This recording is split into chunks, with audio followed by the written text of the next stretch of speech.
महाराष्ट्रातून अनेक मोठे औद्योगिक प्रकल्प एका पाठोपाठ एक सोडून जात आहेत। पश्चिम विदर्भातूनही एक मोठी कंपनी प्रस्तावित प्रकल्प गुंडाळण्याच्या तयारीत आहे।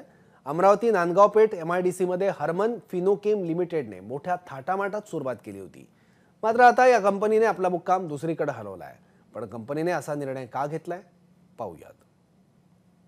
अमरावतीतील 2,500 कोटींचा प्रकल्प रद्द।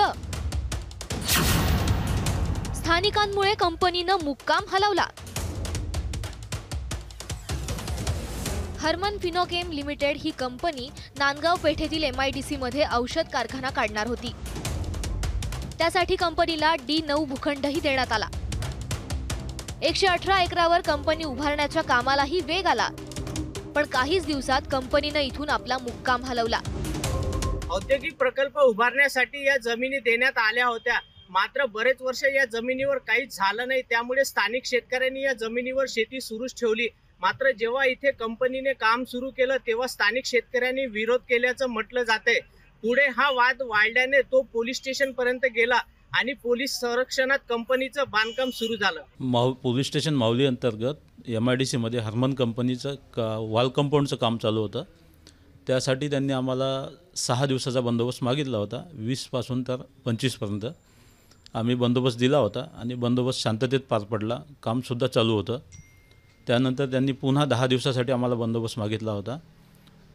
तो बंदोबस्तसुद्धा मंजुरीचा आदेश मिळाला होता, पण पुन्हा त्यांनी बंदोबस्तासाठी काही मागणी केली नाही। स्थानिकांचा वाढता विरोध पाहून कंपनीनं इथून निघून जाण्याचा निर्णय घेतल्याचं बोललं जातंय।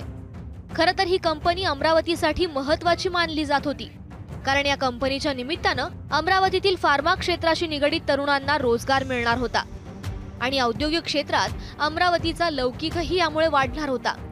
मात्र स्थानिकांच्या विरोधामुळे नांदगाव पेठ MIDCतील उद्योगाची घडी विस्कटली आहे, ज्याचा फटका अर्थातच स्थानिकांना बसणार आहे। नागपूरहून रजत वशिष्ठसह प्रणय निर्बाण, ABP माझा, अमरावती।